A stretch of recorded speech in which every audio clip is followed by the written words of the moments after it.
Bonsoir. Bonsoir les petits chéris. Les petits mécanophiles. Voilà, moi j'aime bien vous appeler les mécanophiles. Ça va bien? Ça va bien ce soir? Bonsoir. Bonsoir à tous. Bon, on avait prévu un autre Et truc, bienvenue. mais bon, vu que la MG est encore là, elle est revenue encore. Bienvenue sur ce stream. Ce sera la MG. ce ASMR. soir. Ceci est une lampe. ASMR clic de lampe.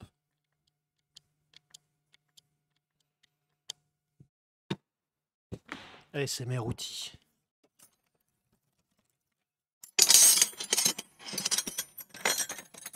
Ce sont des clés. Des douilles. Ce sont des ciseaux. Ça va bien vous? Ah, je tente de faire du nouveau contenu.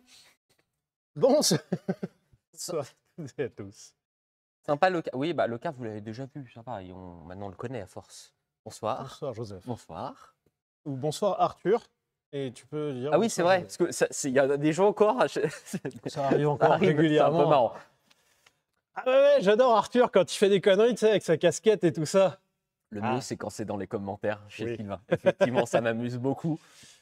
Merci à Paul 6867. Merci à Minplane. Merci à toutes et à tous qui participent à ce train de la hype de niveau 2. Dis donc, Ouh. je suis niveau 2.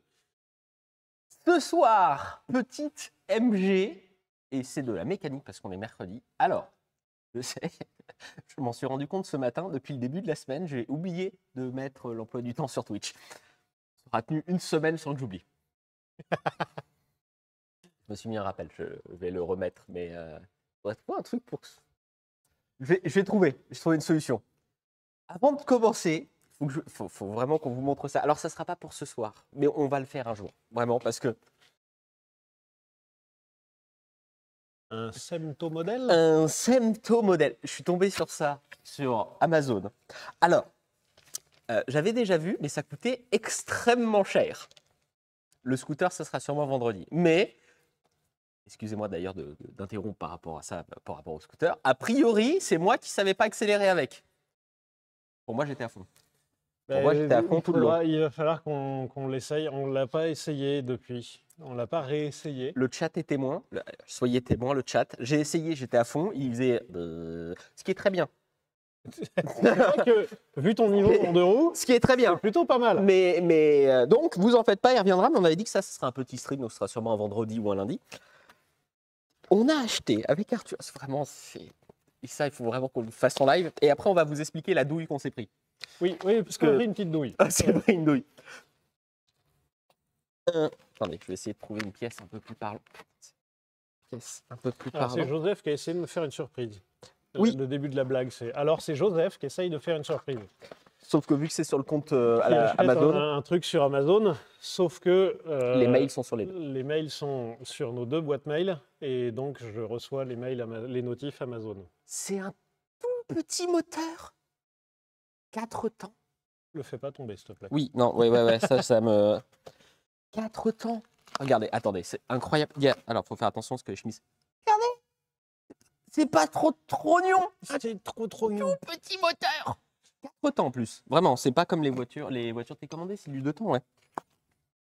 La plupart, c'est du 2 temps. Oui, la plupart, c'est du Ouais. 2 temps, ouais. Là c'est un micro-moteur 4 temps. C'est vraiment tout petit comme truc. Alors, la douille. The petite douillasse being. Tout Ben, on petit, reçoit ça, tu vois. On est super content, vraiment, on décortique le truc en se disant, c'est trop cool. Normalement, je les voyais sur, je sais plus quel site d'achat, ça coûtait 500 balles. Donc vraiment, là, je l'ai vu à 200 balles, je me suis dit, oh, cool, oh, on va pouvoir faire ça en live. Ça fait un chouette objet et un chouette sujet de stream. Donc, on va pouvoir faire ça en live. Et puis, on démonte tout ça. Enfin, on décortique ce qu'il y a dans la boîte. C'est exactement ce que j'ai fait là. Et puis, il y a tout ce qu'il faut, sauf l'allumage. Il n'y a pas un truc d'allumage. Bon, il n'y a pas de réservoir, mais ça, à la limite, tu t'en foutais. Mais le système d'allumage, Ben, peu chiant. il y a la magnéto, donc il y a le générateur d'électricité. il n'y a pas les bougies. Mais il n'y a pas les bougies et il n'y a pas les fils entre le générateur et les bougies. Sachant que ce n'est pas les mêmes que sur les voitures télécommandées normales. Parce que sur les voitures télécommandées normales, c'est une bougie en continu. Et c'est 200 balles. Voilà. C'est-à-dire qu'ils te sortent un moteur complet à 200 balles et après ils vont te faire croire que 2 bougies et 2 câbles, ça vaut 200 balles. Ou alors, le fabricant du moteur, lui, il doit rouler en Dacia Spring. Et le fabricant des allumages de ces moteurs-là, oh, la vache, il a toute la collection de toutes les Dacia Spring, de toutes les couleurs. La douille est... Ça s'imprime pas en 3D. Alors, une bougie d'allumage en impression 3D, c'est pas ouf non plus. Donc, c'est pas grave, le budget pour le stream aura été augmenté. mais un peu plus. Mais on a une nouvelle imprimante 3D qui fonctionne du futur. Oui. Alors c'est la seule imprimante au monde qui imprime à chaque fois qu'on lui demande d'imprimer. Parce que même imprimer du A4, c'est devenu compliqué chez nous. Même même l'imprimante. Donc, on avait une première imprimante qui est passée par le stade Thomas Pesquet. Thomas Pesquet, ISS, tout le bordel. Mérité. Donc, on a racheté une autre imprimante en se disant, elle va apprendre des erreurs des autres. Elle va avoir l'exemple. Et surtout, on l'a acheté vachement plus cher. Surtout qu'elle marchait vachement bien. Elle a marché pendant 2 mois sans aucun problème. Mais ce qui était ouf, c'est vraiment, on a branché l'imprimante, détection du Wi-Fi, détection des ordis, du machin, du truc. Alors, c'est le plus compliqué que ça quand même. On avait dit que ça s'était connecté. Alors, ça s'est connecté tout seul, vachement facilement. Par contre, trouver le bon logiciel pour pouvoir lui demander de se connecter, ça m'a pris une plombe parce qu'il y a des applications. Sauf que HP, sur ton téléphone, il y a genre 10 applications différentes et il faut trouver la bonne. Après, j'ai essayé depuis l'ordinateur. Ouais. Pareil, je n'arrivais pas à trouver. Et au bout d'un moment, dans le fin fond du site, parce qu'ils font un putain de logiciel driver par imprimante. Vous pouvez pas en mettre un, je sais pas, Steam, ils y arrivent très bien. Il y a un truc de base et après, ça va parler avec tout. J'arrive à trouver le logiciel. Qu'est-ce qui t'a... Il y a quelqu'un dans le chat qui dit les imprimantes, c'est comme les Tesla, faut les prendre en leasing. Ouais, c'est exact. Alors, on va peut-être... on va peut-être finir par faire ça un jour. Au bout d'un moment, j'arrive à trouver le logiciel. Le truc se connecte et là, je me dis, putain, ça y est, maintenant, il va falloir que je la config, ça va être chiant. Je clique sur installer. Tout se fait automatiquement. Il détecte le Wi-Fi. Le mot de passe Wi-Fi, il lui envoie directement, c'est là par rapport à ça. Tout se fait tout seul. Ça veut dire que le seul problème qu'avait cette imprimante à ce moment-là, c'est de trouver le logiciel d'installation. Ce qui est débile, parce que j'ai dû passer 1 heure à trouver le bon logiciel et 5 minutes à l'installer, ce qui est complètement con. Cependant, vu que c'est une imprimante, depuis en 2 mois, pas de problème, et du jour au lendemain. Du jour au lendemain, effectivement. Il y a eu un changement de météo, elle a fait un peu d'arthrose, et là... Tu redémarres ton ordi, il faut réinstaller l'imprimante. Ah, c'est horrible. Aucun sens. C'est terrible. Sauf sur téléphone. Oui, je peux faire imprimer depuis mon ordi, par contre, je m'envoie mes documents sur WhatsApp, parce que sur WhatsApp, je l'ai sur mon PC et sur mon téléphone, et ensuite, depuis mon téléphone, je récupère mon fil WhatsApp, et je peux imprimer depuis mon téléphone. Parce que, voilà... Nick, à un moment, elle va passer par la fenêtre. Vraiment. C'est une imprimante laser, on a pris un truc exprès pour que ça marche bien, le machin. Mais à côté, on s'est dit, on va finir par imprimer nos documents A4 sur l'imprimante 3D. Qui, elle... Parce que l'imprimante 3D, incroyable. J'en ai eu. Impression 3D, j'ai commencé il y a très longtemps. Ça s'appelait la Reprap. Reprap. Reprap. En fait, c'était un jeu de mots pour se répliquer elle-même. Ah. Tu l'imprimais toi-même. La bonne question, c'est comment ils ont imprimé la première. Mais bon, ça marchait jamais, d'accord ? J'ai vu je ne sais pas combien de personnes. J'ai été dans une asso où ils ont acheté je ne sais pas combien de kits. Ça ne marchait jamais. Et au bout d'un moment, j'étais parti du principe, achetez-en une déjà montée. En fait, même si elle vous coûte moins cher, plus cher, ça vous coûtera moins cher en utilisation. J'ai gardé ce dogme. On a acheté une imprimante toute faite à la fabrique auto. Elle a imprimé quoi ? Elle a dû faire 5 modèles. Ouais, 5 pièces. Alors, 5 pièces, par contre, très bien. Alors, ouais, alors on a recommencé combien de fois les impressions avant que ça commence à imprimer correctement? Non, mais il fallait régler les paramètres, les trucs comme ça. Et à un moment, on a trouvé des paramètres qui lui convenaient. Le sweet spot. Et là, elle nous a fait 5 impressions parfaites. Nickel chrome. Et puis ensuite, La tête s'est usée, peut-être. voilà, Donc c'est on s'est comme dit, ça on qu'elle imprimait. va changer la tête. Et on a tout changé. On a changé le filament, la tête, les buses, les Alors la tête, machins. on a eu une petite surprise, c'est qu'ils faisaient plus la pièce. Et effectivement, c'est surtout ça. Elle a que 2 ans. L'imprimante a 2 ans et tu n'as plus une seule pièce sur le site du constructeur. FLSON, si vous voulez. FLSON égale caca. Voilà. C'est de la merde. J'en avais eu une autre avant, chez moi, je sais plus la marque, je suis désolé. Pareil, Plug and Play. C'était une marque française, j'ai oublié son nom. Un peu marrant parce qu'à la base, ils voulaient construire des vélos. Et pour construire leurs vélos, ils avaient besoin d'une imprimante 3D. Ils ont fabriqué une imprimante 3D. Ils se sont rendus compte que c'était mieux de vendre l'imprimante 3D. Très drôle. Pas con. Dagoma, c'est ça, c'était Dagoma. Dagoma, ça. Dagoma. Elle marchait super bien jusqu'au jour où, en la transportant, je l'ai laissée dans ma voiture. Vu qu'elle était fabriquée en pièces impression 3D, ça a fondu et elle est en panne. Mais avant ça, elle marchait super bien. Et elle était plug and play. Ah mais oui, c'est celle qu'on avait eue. C'est ça. C'est celle que tu m'avais. Merci à Atraxi pour ton abonnement. Merci par ailleurs à ceux qui s'abonnent. C'est très gentil. C'était celle qui a permis de faire des pièces pour la voiture télécommandée. Faire des pièces pour la voiture télécommandée. Parce qu'on n'avait quasiment rien. Hein. On n'avait pas trop de matos. Enfin, on avait du matos classique, genre une meuleuse, une perceuse, un machin, un truc. Et sauf que comment tu fais des pièces parfaitement centrées quand tu as que pas grand-chose? Et bah du coup, tu fais tes gabarits en impression 3D pour mettre ta pièce métallique dans la petite pièce en impression 3D. Tu mets une autre pièce en impression 3D qui a le gabarit de perçage. Et puis ensuite... Et c'est comme ça qu'on a réussi à avoir des pièces plus ou moins centrées. Elle était super bien. Bon, à part quand je l'ai oublié, mais ça, on peut pas vraiment dire que c'est de la faute de Dagoma. C'est plus le fait qu'elle est. Enfin. Plus ma faute que la faute de Dagoma, quoi. Après, c'est chiant que ton imprimante, elle tienne pas trop la chaleur. Mais d'un autre côté, vraiment, on ne peut pas dire que c'était leur faute. Puis, à la fabrique, on a acheté la FLSON. On a pris la Rolls à l'époque, hein, vraiment, on a pris le max dessus. On l'avait acheté parce qu'on l'avait vu sur une chaîne YouTube. Voilà. Pire idée. Comme quoi, hein, méfiez-vous des influenceurs. Vous connaissez nos partenaires d'ailleurs, ils font super outils.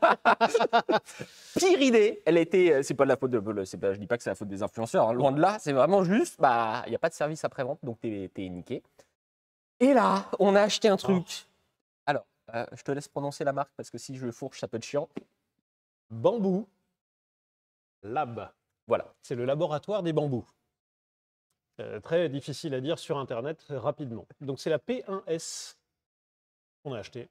Elle est incroyable. Alors c'est cher, mais pour ce qu'on en fait, elle est incroyable. T'appuies, ça imprime, elle se nettoie toute seule. Elle change les couleurs. Alors on n'a pas pris le système de changement de couleur. Pas trop, on fait pas des jolies pièces, on fait des pièces fonctionnelles. Enfin, c'est des jolies pièces fonctionnelles, mais on n'a pas besoin de couleur. Mais bon, c'est... Joseph a une passion pour les trucs en SAV. Oui. Si vous voulez la vraie anecdote, comment c'était donc Dagoma.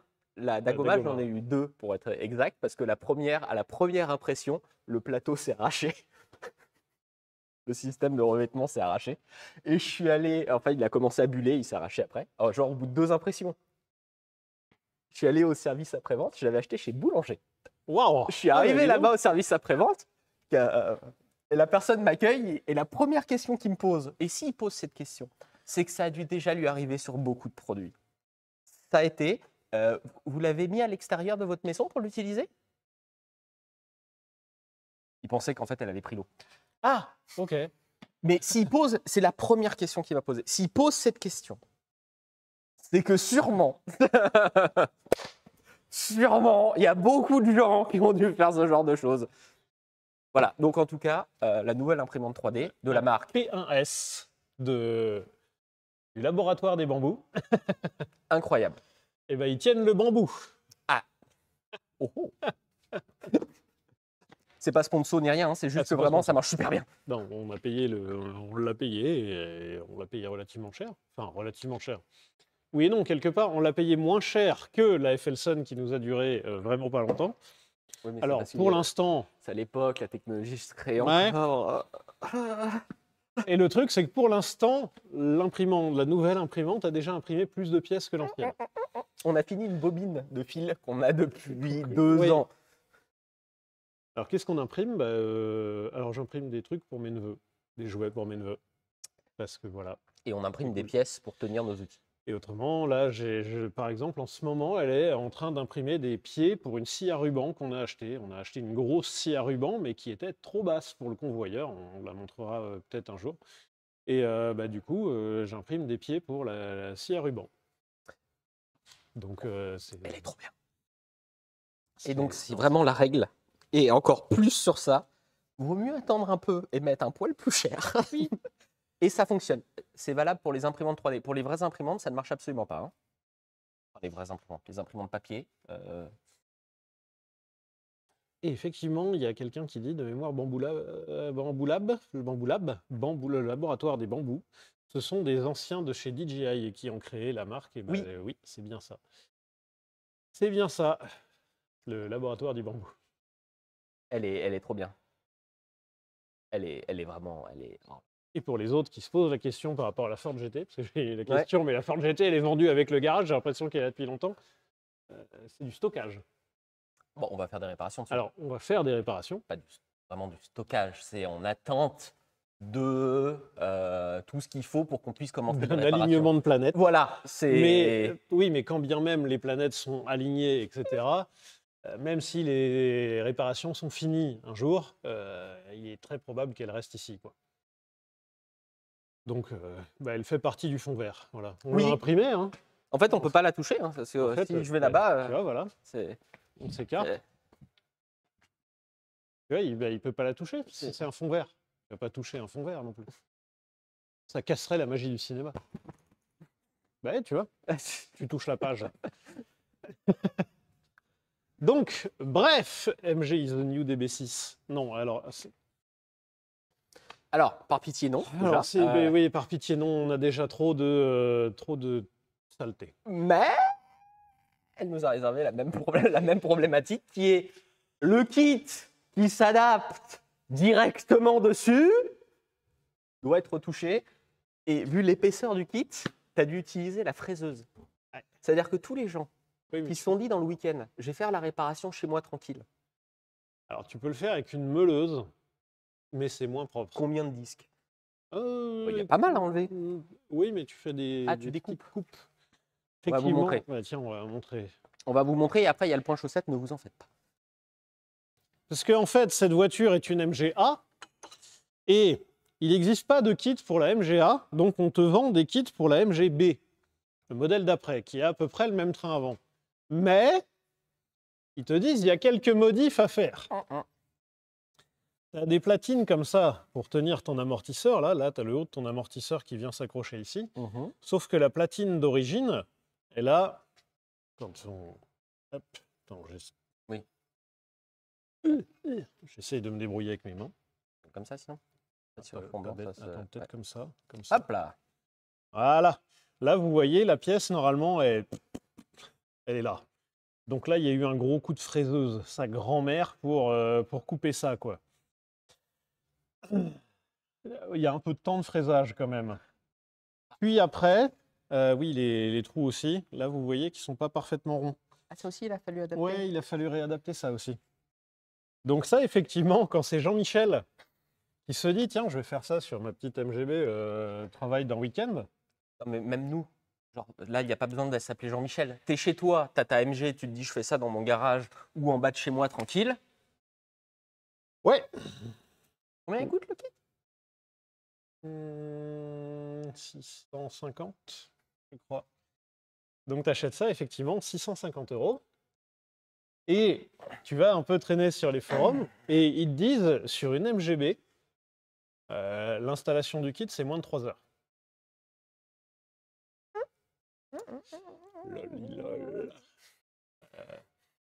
D'autant plus que, rappelez-vous, cette voiture-là, on l'a déjà vue en stream. On l'a déjà vue en stream pour une petite vanne d'embrayage. que genre c'est pas le bon mécanisme, lol, machin truc. On a remis le moteur dedans, on a redémarré la voiture, etc., etc. Tout va bien de ce côté-là. Je suis même rentré chez moi avec un soir. Alors, J'habite t'es à 45 km de la fabrique. tombé en panne de batterie devant la fabrique. Ça lui poussé, mais... En panne d'essence.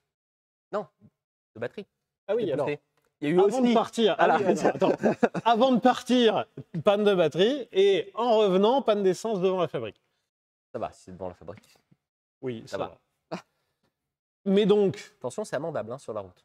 Tomber en panne d'essence Oui. est amendable par rapport au code de la route. Voilà, je ne savais pas, j'ai appris ça il n'y a pas longtemps. j'ai un de mes potes qui s'est pris une amende. C'est vraiment le policier qui te voit en galère, qui s'arrête à côté de toi et qui te dit « Pardon, excusez-moi, faut juste que je vous mette le PV parce que c'est une panne d'essence » et qui repart. Alors, ce qui était drôle, c'est que mon pote était en train d'aller à ses partiels de la fac Ah, les gens demandent si c'est que sur l'autoroute. et tombe en panne d'essence. Je crois que c'est sur les voies à accès Réglementé, donc national, ça marche aussi. Ouais. Et donc, tombe en panne sur la route de ses partiels, Ouais. gare sa voiture sur le côté, mais sur la bretelle de sortie. Ah, ouais, Met sa voiture, met un papier, je suis tombé en panne, se démerde pour aller à ses partiels, revient ensuite avec un bidon et voit qu'il a pris une amende. Ils ont laissé la voiture. Au moins, tu ne te l'es pas fait enlever. Je fais, ouah, ouah, le mec qui a mis l'amende, là. Bah, grosse journée de merde, tiens. On aurait pu lui enlever la voiture. Ils auraient pu enlever la voiture, effectivement. Et donc, cette brave MG qui s'est remis à rouler, tout va bien. Enfin, tout va bien. À l'exception que sur le chemin, je voulais la stocker chez moi, parce que le propriétaire habite pas très loin de chez moi. Et voisin. Et voisin. Donc, je me dis, je vais la ramener chez moi, et en attendant qu'il la récupère, je la stocke chez moi. J'ai un garage chez moi. Donc, je fais le trajet là-bas, et j'arrive chez moi, à 45 km de la fabrique. Donc, en région parisienne, c'est entre 45 minutes et 1 heure. Et puis, une fois chez moi, et merde, j'ai pas le bip du garage. Oupsie. Zut alors. Donc, chemin du retour pour la restocker. Et en fait, sur le chemin du retour, à un moment, ben, c'est marrant parce que j'ai un peu découvert ça en région parisienne. Ah, ça fait 10 ans que j'y habite maintenant. Donc... Les bouchons. Pas les tant zones 30. pas tant les bouchons, non, les gros raccords entre les routes et les ponts et les trucs comme ça. Genre vraiment, tu as des moments, tu as des bosses, quoi. Et à un moment, je prends une bosse, j'ai eu l'impression que les roues avant allaient décoller. Tellement la voiture, il n'y a plus d'amortisseur devant. C'est cool. Oui, non, mais alors, c'est pas sécuritaire, mais Oui. c'est un peu cool. Non, mais on sait ce que c'est, les voitures qui n'ont pas d'amortisseur, et il y a plein de gens qui disent la voiture a vraiment plus d'amortisseur. Là, il n'y a vraiment plus rien. Et donc, ça fait que j'ai pris une compression, je suis allé en butée basse, donc tu as eu unchtong parce que ça a tapé en max de compression, et ensuite je suis reparti dans l'autre sens et il y a eu unchtong parce que je suis allé en butée haute. Et après, pendant 5 minutes, tu as la voiture qui rebondit de l'avant, mais pas de l'arrière. À l'arrière, elle a été convertie en amortisseur télescopique, mais pas à l'avant. C'est pour ça qu'on est là.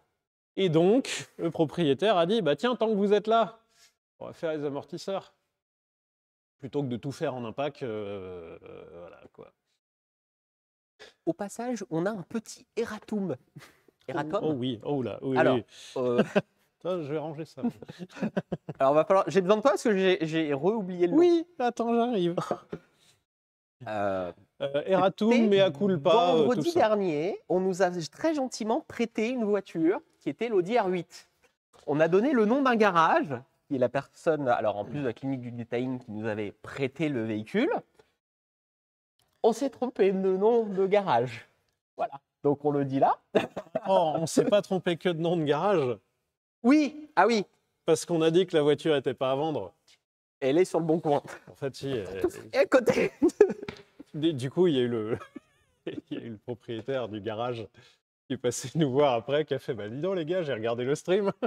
Sympa de faire de la pub pour les autres. Ah.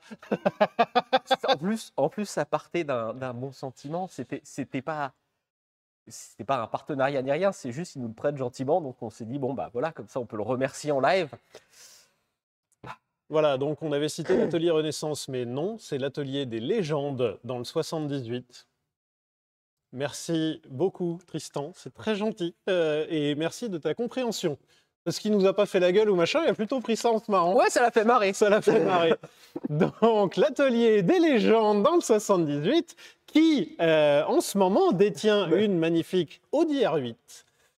V8 boîte robotisée en bon état. À vendre. Tristan Voilà. ne prêtera plus jamais de voiture. Je suis désolé. Ah non, vous en faites pas. Il a été ultra cool. Il m'a dit « Oh, en plus, j'ai bientôt un nouveau truc. Si tu veux, je te la ramène. » Donc, il a pas mal pris. Mais voilà, il faut savoir... Pardon. Oui, pardon, désolé. Mais par contre, c'est toujours la clinique du detailing qui a servi d'intermédiaire Ça, on s'est et pas qui trompé. a fait un boulot d'ailleurs. Demain, Eratum, il s'appelle Gérard. Qui a fait un super boulot de lustrage sur l'Audi, puisque vous avez vu l'Audi là avant que la clinique du detailing fasse un passage. Et par ailleurs, il n'est pas impossible que vous voyiez Mehdi et David de la clinique du detailing, peut-être un moment un affrontement detailing Joseph et moi, où on essaiera de lustrer une voiture le moins mal possible. Et on verra les capacités de prof de nos chers voisins avec qui on s'entend très très bien. On est en train de mettre Point chaussette. Point chaussette. Alors. C'est là-bas. Là, 2. Oui. Je sais pas pourquoi je l'ai mise là-bas d'ailleurs. De ce côté-là, vélo. Voilà, petite bicyclette. On les avait pas vues celles-là? Je les porte un peu moins depuis que j'ai de nouvelles. Et de ce côté-là, mes fameuses et légendaires pizzas sur fond rose que j'aime beaucoup. J'aime vraiment beaucoup ces chaussettes-là. Mais je commence à vraiment les abîmer beaucoup. Donc voilà, vélo pizza. Deux trucs très compatibles. Hein. Quelque part, j'ai résumé Uber Eats. Au bout de mes pieds. Et avec l'odeur en plus. Enfin, l'odeur d'une bonne pizza aux chèvres, là. Donc voilà. Bref. Bientôt, le OnlyFans la fabrique pour les pieds. Pas sûr. Donc, bon, on va pouvoir s'attaquer à ça. Quel est le programme ce soir sur cette voiture? Alors, vous voyez, il y a peut-être un défaut sur cette voiture, c'est que les amortisseurs sont pliés dessous. N'hésitez pas à dire si à un moment on voit rien. Oui, alors c'est une ancienne technologie d'amortisseur, par ailleurs qu'on remplace. Donc je pense qu'on voit tous l'amortisseur classique, celui-là, l'amortisseur télescopique.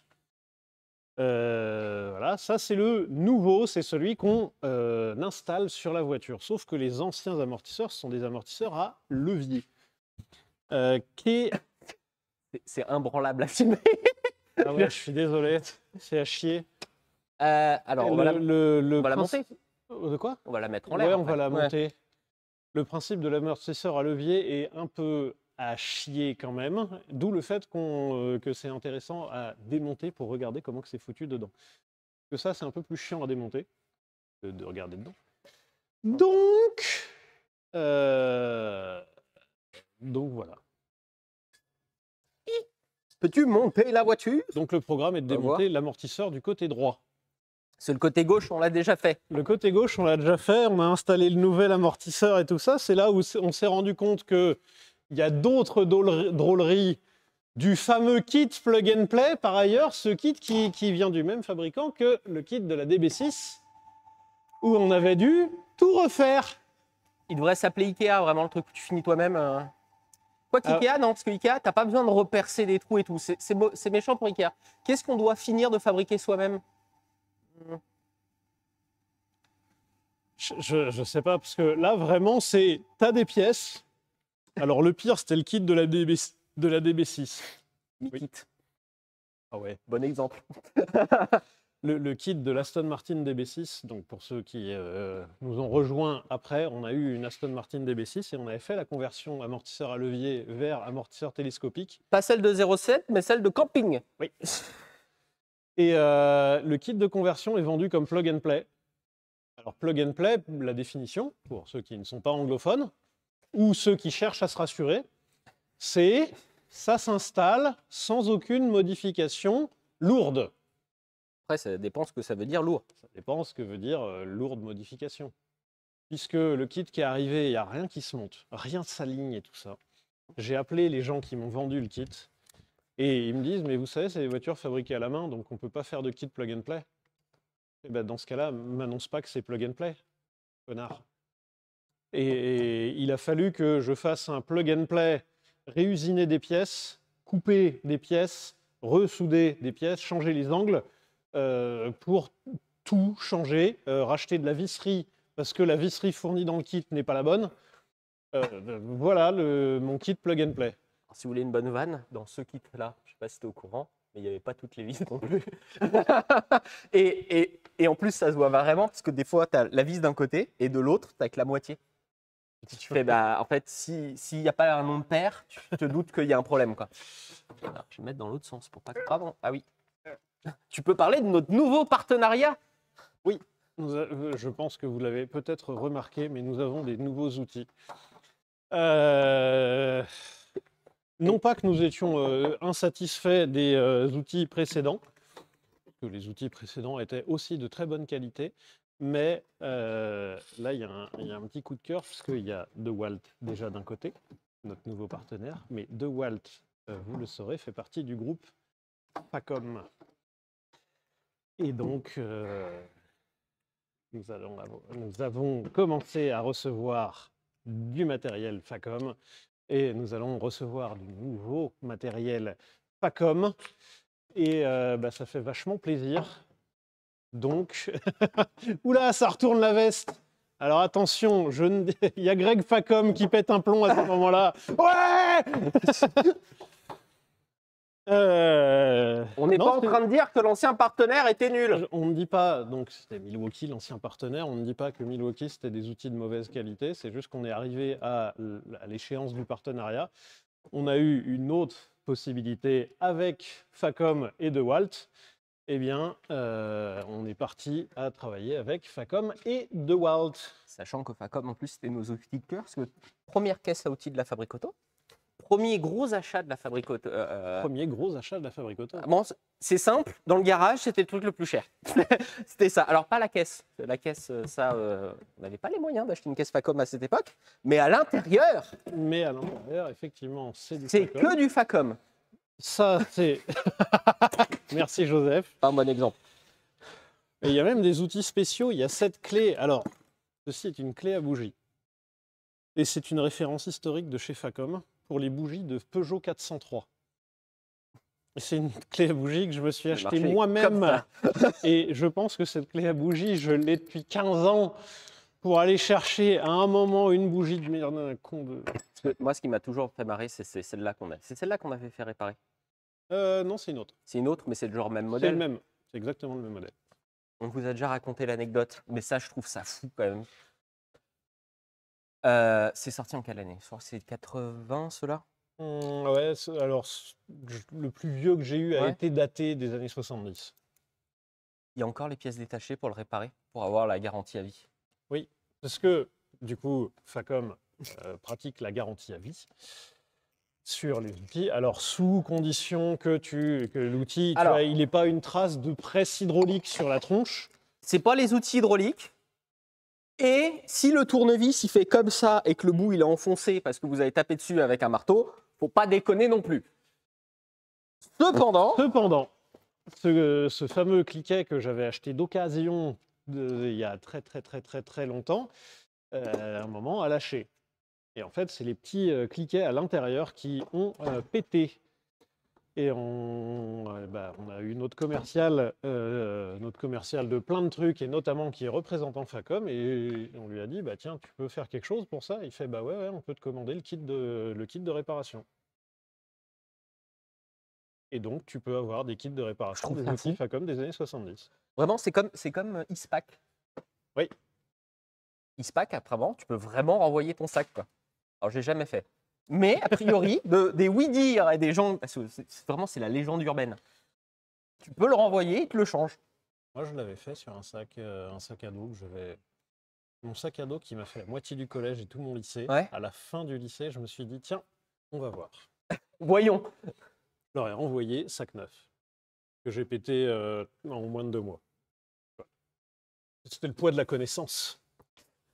Il y a des conditions. Non, mais il y a toujours des conditions, effectivement. Mais c'est comme. Alors, Comme si vous prenez la garantie complète chez un loueur, si vous lui rendez que la clé, ça ne marche pas. Faut rendre quand même un véhicule. Évidemment. Donc oui, nouveau partenaire, pas comme DeWalt. Pour le coup, surtout DeWalt. C'est juste que c'est la même boîte. J'ai taché ma chaîne. Ouais. Ah yes, oh, ça allait si vite.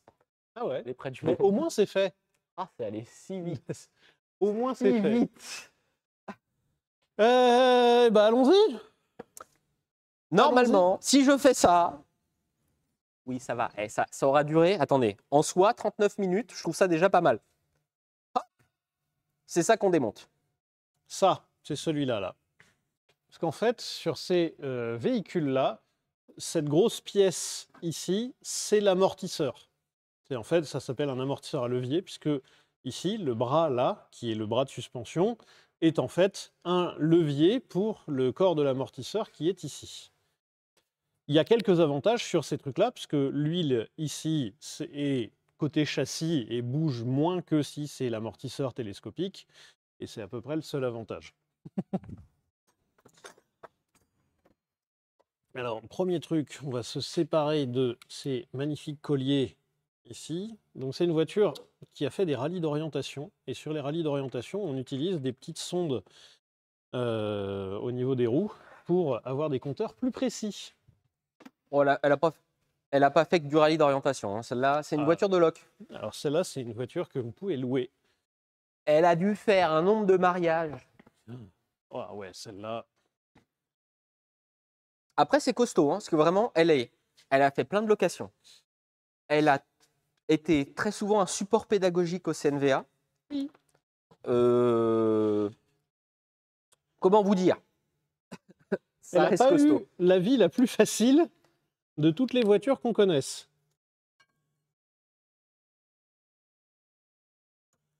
Hop.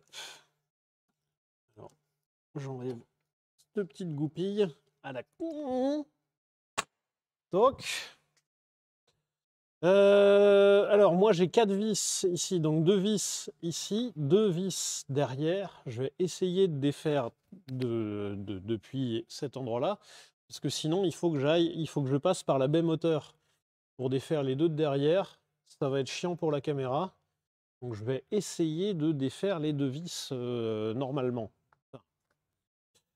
par l'accès de la roue. Ça, c'est l'amortisseur. L'amortiguador. Oui. Si. Ici.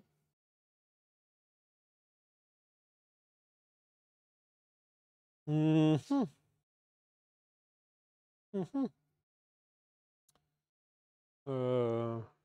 ça va être tendu, hein.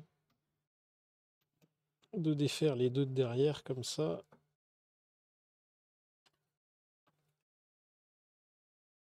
Bah alors. Pas la bonne taille. Parce qu'en fait, je suis bête, Joseph, je croyais que c'était du 9/16e, mais en fait, c'est du 11/16e. Eh ben non, le 11/16e, il passe pas. Donc c'est peut-être bien, c'est bien du 9/16e. Ce serait du 5/8e, non quand même.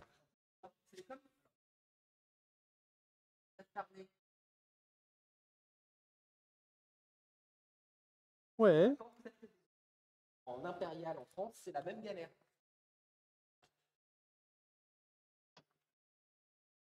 Ah ouais, en fait, c'était du 5/8e. Bête.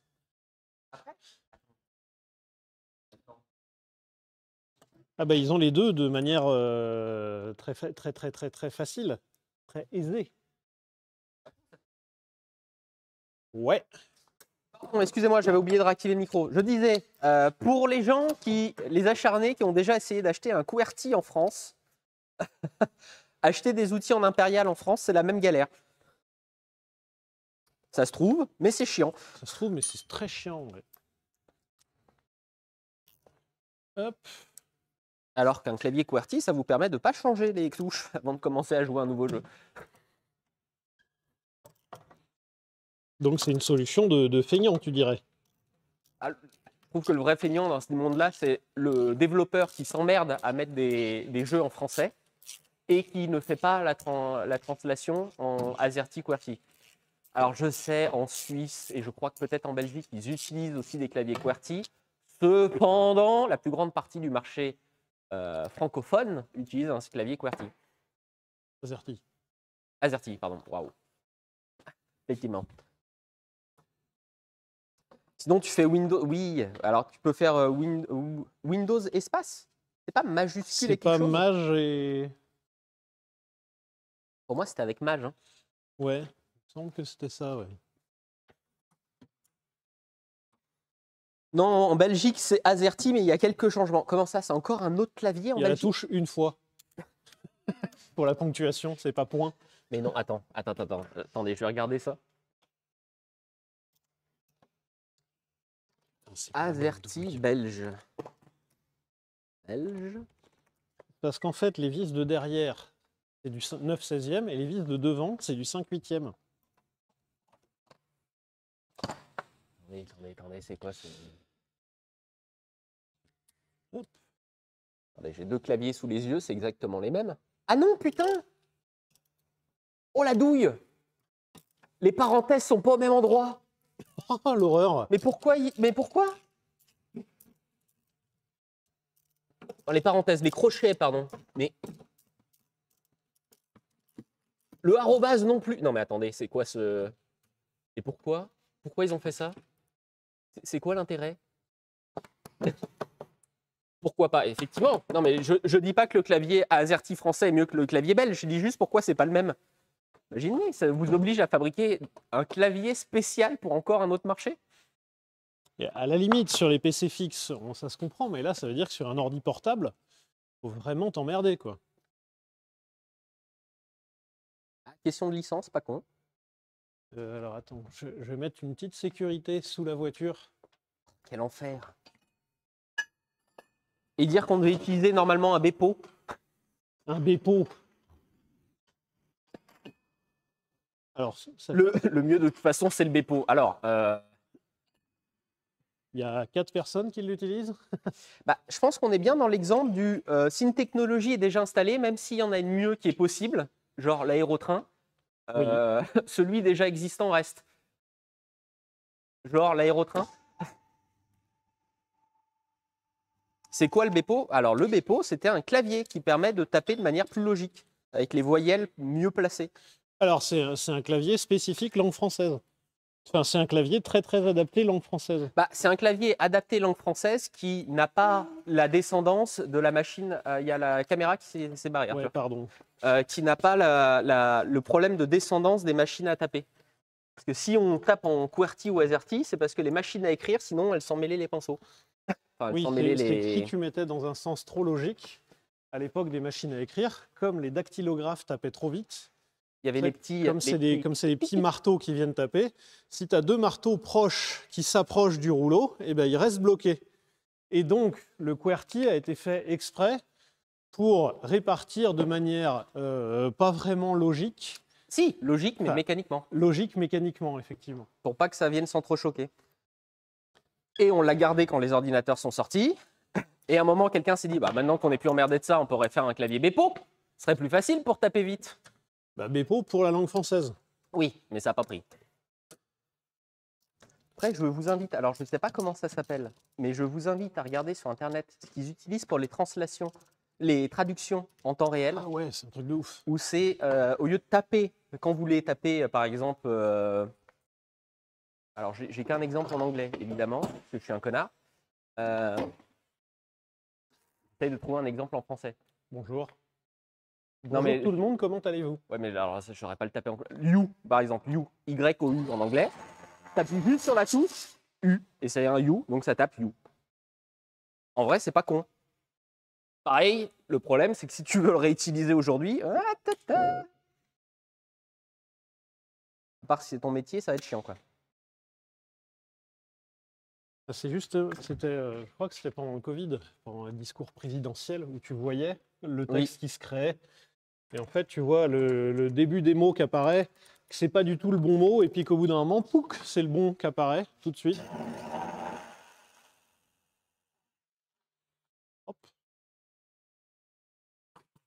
Alors, Luxembourg, c'est QWERTY. Waouh. Bah oui, tiens. Tant qu'à faire simple. Les pauvres marques de clavier. Bah, je sais pas si c'est les pauvres marques de clavier. Parce qu'ils en vendent 2 fois plus. Cherche en français, je sais pas, qu'est-ce qui se prononce que en une lettre? J'ai pas d'exemple. Ah. D'une syllabe. Oui, non, mais d'une syllabe.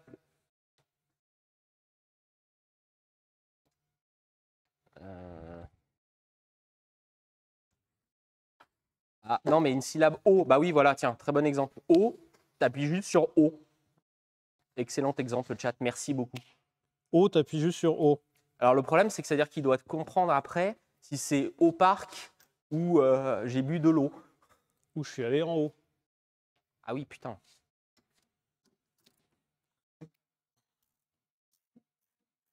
Hmm.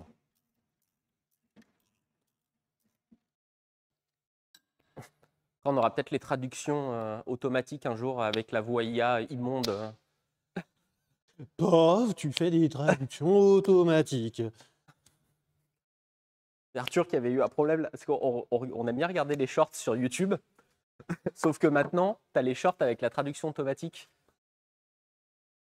te rappelles pas? Tu étais en train de chercher comment virer la traduction Ah automatique. Où tu as la voix qui est délicate. Ça fait pas rêver, ouais. Ouais, douteuse. Et le problème, c'est que tu peux pas le configurer. En fait, tu peux pas le configurer. Si ton YouTube est en français, on n'arrivait pas à configurer juste les shorts sans la traduction automatique.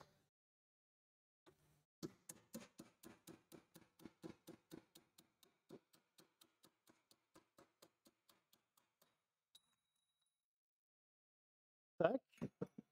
Bah, en vrai, ça se démonte plutôt bien, ce truc. Je me fais un peu de place.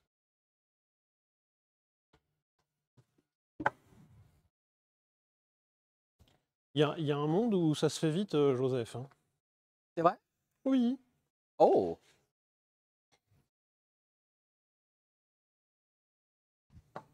Parce que là, en vrai, là, j'ai un cric, enfin, j'ai un vérin sous le bras de suspension.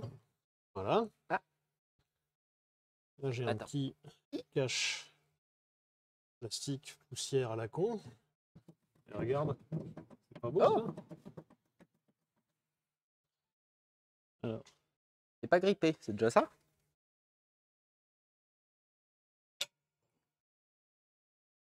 Bah, en vrai, c'est Non, démonté, en là. vrai, on va même pouvoir l'ouvrir et regarder comment c'est fait dedans. Putain? Mais c'est trop facile. Alors, attends.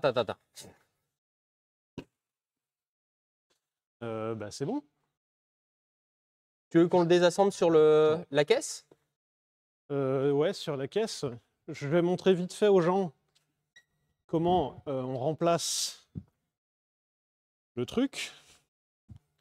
Là, vous voyez la fameuse pièce tout à l'heure qu'il faut recouper. En fait, il faut la recouper parce que ça va avec le châssis là. Donc, on met ça comme ça et on met l'amortisseur ici. Et au final, ça nous donne le résultat. Je fais le tour. Une fois monté, tada! Donc, il faut quand même remettre la pièce, par contre. De quoi? Il faut quand même remettre Alors, l'amortisseur. il faut remettre l'amortisseur et justement, il y a une modification à faire dans l'amortisseur pour lui enlever son rôle d'amortisseur. Et c'est là le truc qui est drôle, c'est que il faut que je refabrique des pièces là, enfin en bas, parce que l'amortisseur, si tu le montes selon le montage du kit, bah, l'amortisseur est tout penché comme ça. Donc tu es obligé de refabriquer des pièces, fameux kit plug and play, où en fait il faut un tour et une fraiseuse. Mais sinon, à part ça, promis juré, c'est facile à faire. On va peut-être garder celui-là à proximité pour pouvoir comparer. Ouais. Est-ce que j'ai d'autres amortisseurs? Est-ce que j'ai des foireux? C'est con, on a envoyé ceux du Raptor il n'y a pas longtemps. Bah non, ils sont pas... Ils sont pas partis?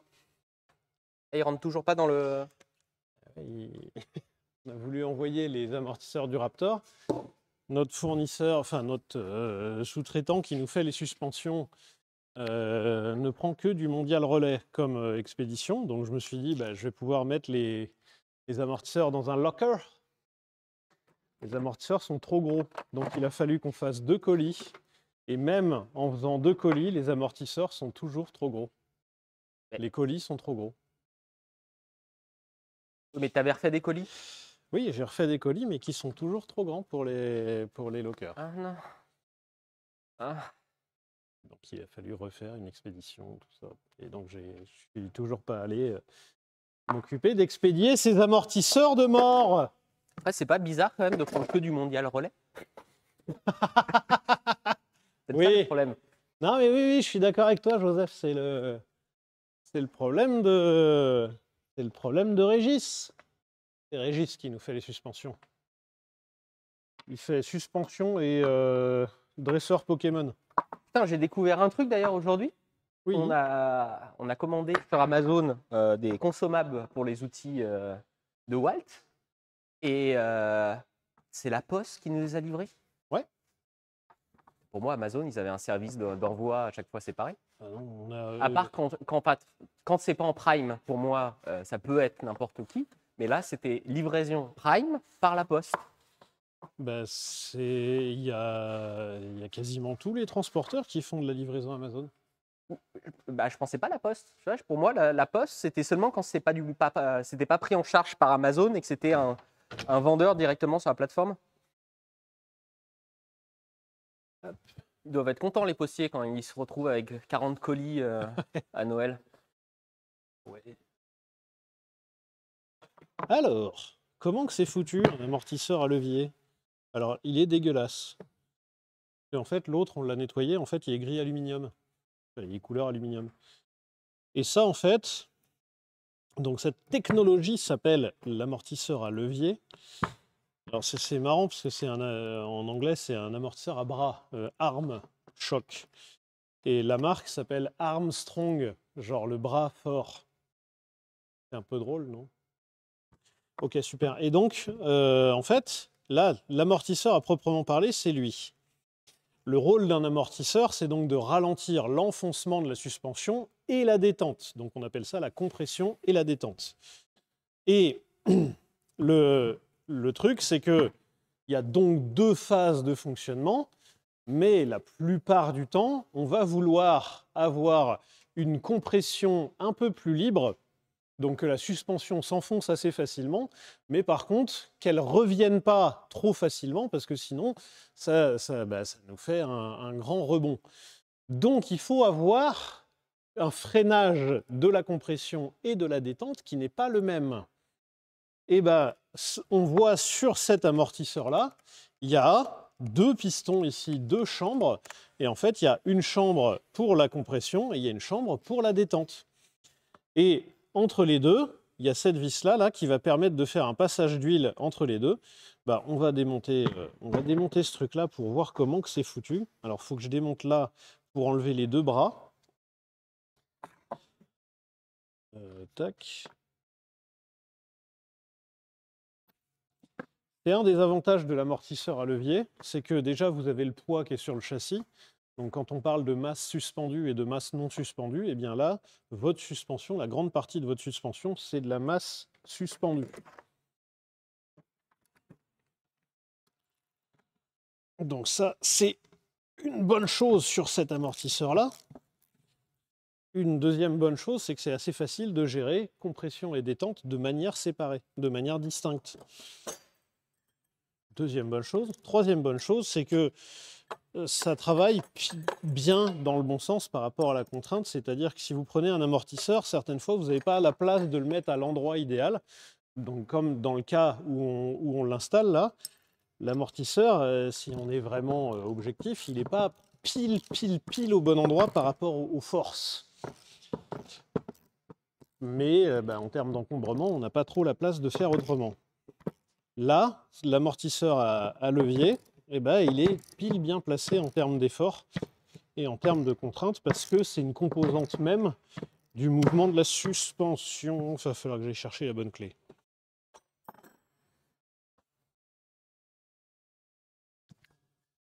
J'ai perdu de combien de personnes sur mon explication de suspension? Mais le problème, c'est que quand je parle de suspension, je m'emballe un peu. J'aime bien travailler sur les suspensions. Enfin, j'aime bien étudier comment c'est foutu une suspension. Je trouve ça passionnant.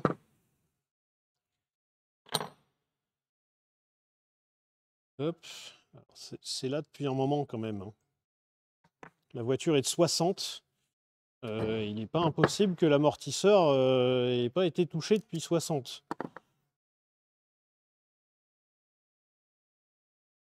16. Alors, il est peut-être de 60 et il n'a pas été touché depuis, mais il est en meilleur état que sur un Raptor. Voilà. Ça, Mhm. Hop.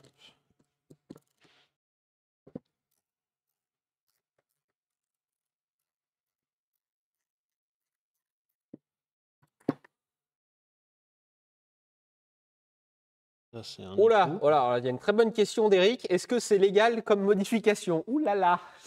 Ouh là. Ouf. Alors, Oh.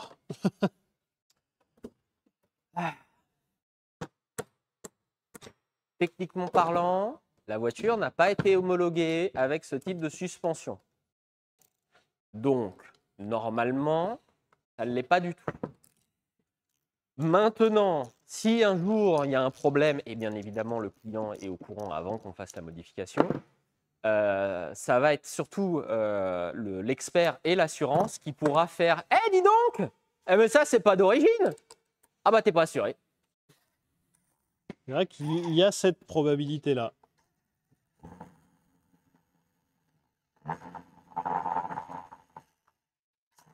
C'est comme les combinés filetés sur les voitures. Vous avez certains contrôles techniques qui vous disent « Ok, c'est bon », d'autres contrôles techniques qui disent « Non, non, c'est pas bon », mais ça ne veut pas dire qu'une fois que le contrôle technique a dit « Oui, c'est bon », qu'en cas d'accident, l'assurance ne va pas vous dire « Non, c'est pas bon ». Chouette, hein? Il faut vraiment, le plus important, c'est si vous faites ce genre de choses, il faut vraiment bien, un, avoir conscience du risque, et deux, prévenir l'assurance de cette modification et bien prévenir de la modification. Ça ne veut pas dire vous téléphonez, ils vous disent ouais, ouais, c'est bon. Il faut vraiment montrer ce qui a été modifié et vérifier que l'assurance dit toujours oui.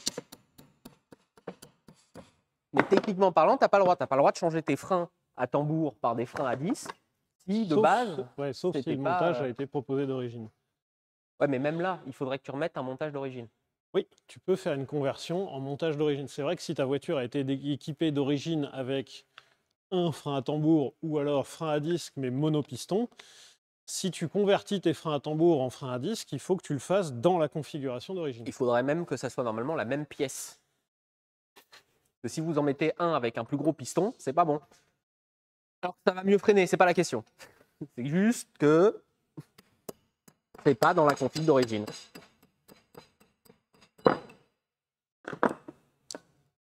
En vrai de vrai, sur une voiture récente, vaut mieux rien toucher. Sur des voitures anciennes où c'est compliqué de pouvoir continuer avec, parce que là la pièce elle est stone.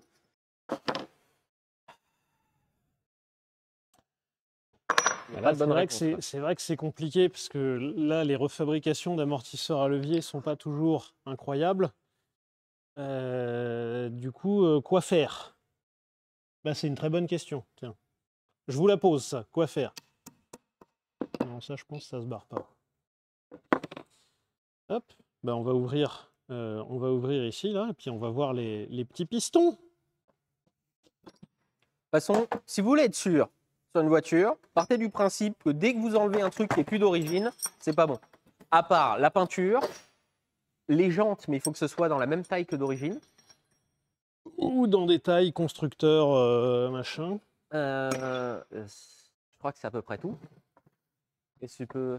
Ah si, tu peux mettre le petit sambon à l'intérieur, ça t'as le droit. Ouais, tu peux mettre le petit arbre au rétro. Mais pas trop gros, parce que sinon il obstrue la vue. Pareil, si vous mettez des feux LED dans une voiture, techniquement parlant, c'est pas autorisé, si ça n'a pas été homologué avec.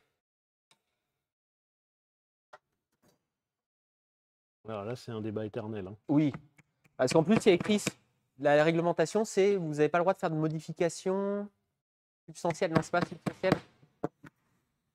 Je sais plus, il y a un truc comme ça où des fois les gens vous disent oui, mais ça, c'est pas une. Si. Posez pas la question, dans le doute, l'assurance dira oui. Oui. Après, l'assurance, c'est pas particulièrement pour vous faire chier. C'est juste pour pas payer. S'il y a une possibilité de pas payer. Les enceintes, oui, tu as le droit de modifier ta radio quand même dedans. Par contre, si tu as un problème, ça ne sera pas remboursé. Sauf si tu l'assures en plus. Mais effectivement, comme dit Joseph, par exemple, sur des voitures anciennes, tu peux avoir une tolérance qui est faite. Tu appelles ton assurance en disant, voilà, j'ai fait ce montage-là. Faites un mail. Tu fais un mail, tu fais un écrit. Photo. Vraiment. Idéalement, une facture d'un professionnel qui a fait le montage, machin.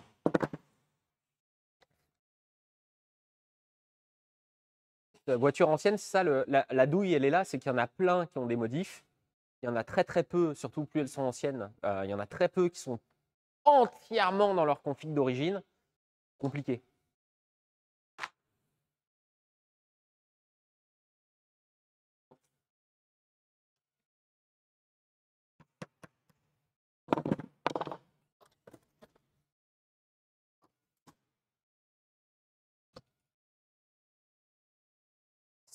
Si tes amortisseurs sport sont prévus pour la voiture et conçus et une homologation. Oui, alors si la pièce. Oui, effectivement, il faut que la pièce soit. Partez du principe que vous pouvez pas, comme ça il n'y aura pas de mauvaise surprise. Et n'oubliez jamais qu'un contrôle technique ne veut pas dire que la voiture est full légal. Full street légal. Au contrôle technique, par exemple, les reprogrammations, elles ne se voient pas. Alors, elles ne se voient pas forcément. Vous avez un crash. Ça dépend de la taille du crash après. Oui, c'est dès qu'il va falloir payer quelque chose. C'est dès qu'il va falloir payer cher. On va commencer à vous chercher les poux. Oui, effectivement, si vous posez la question, là, la garantie sur le tournevis ne marchera pas. Ça va, il n'a pas tapé fort dessus.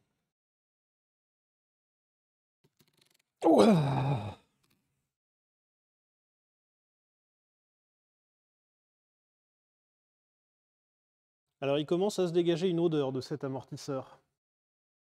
Je ne sais pas depuis quelle année il est là.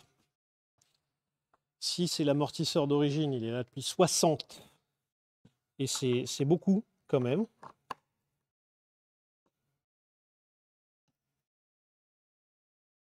Alors, j'en ai deux réticents, là.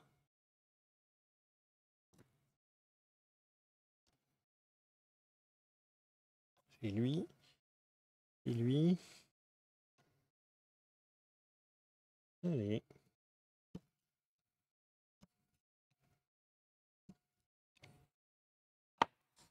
On reconnaît des voitures un peu anciennes par rapport à la visserie qui a été utilisée. Par exemple, vous saurez que le cruciforme commence à apparaître dans les voitures à partir du milieu des années 60.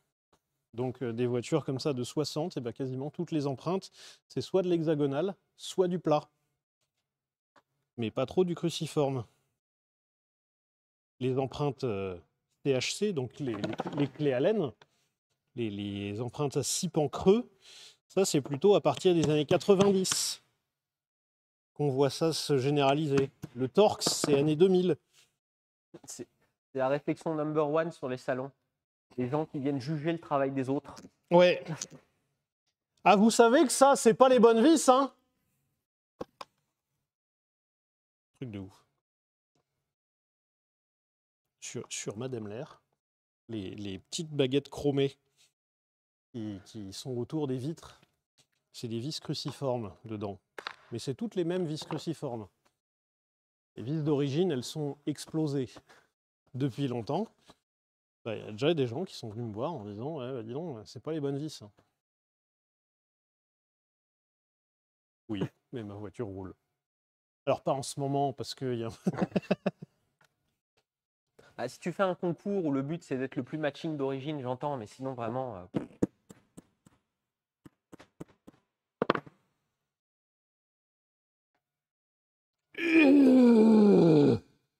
C'est bon. Dans la 34, hein, il y a des vis qui sont bien plus récentes. Et je suis très content. Parce qu'au moins, elles ne se défoncent pas quand tu essayes de les dévisser. Oui, parce que les empreintes plates, là, c'est un bon cancer à défaire, ça. Hein. Donc non, non, il y a...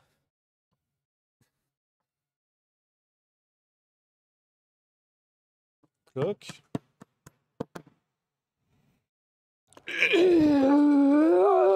C'est bon.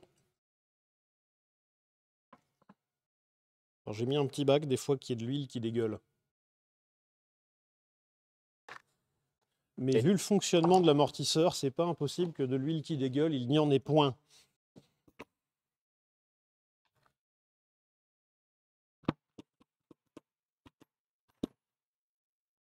Ok. Alors, un petit burin. Fin. Ça. Ça.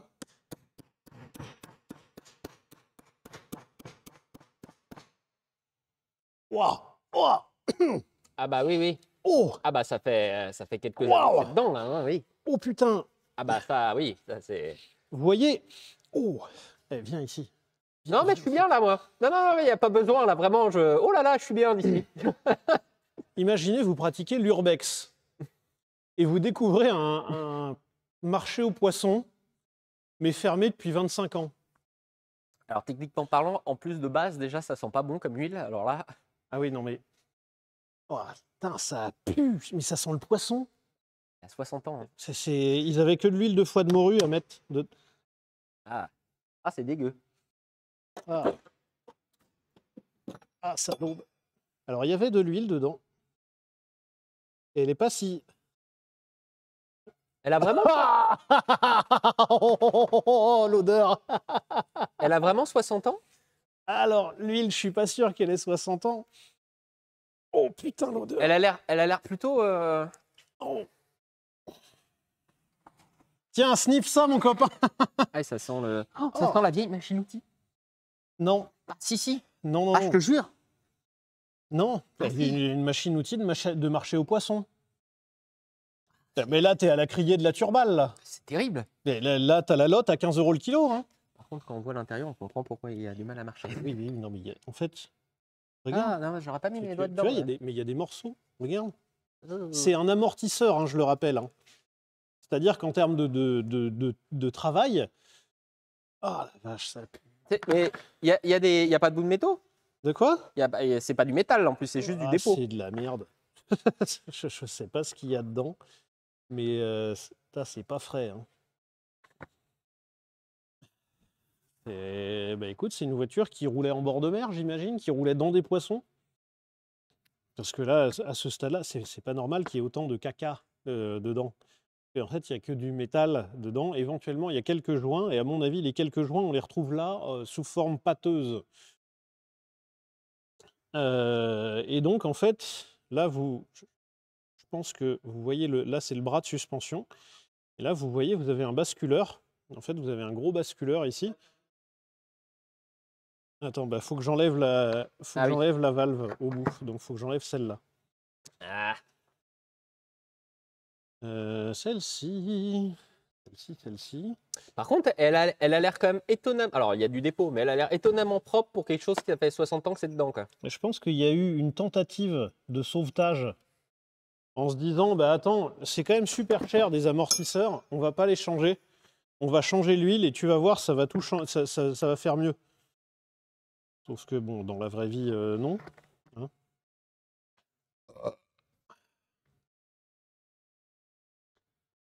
J'arrive, je me prends une petite clé à choc.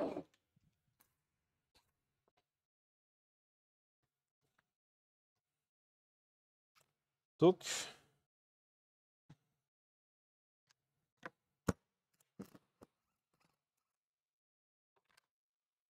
Hop. Et là, vous voyez la fameuse valve ici. Alors, je l'essuie. Les joints sont encore dessus? Il y a encore un joint. Il y a encore un joint dessus là.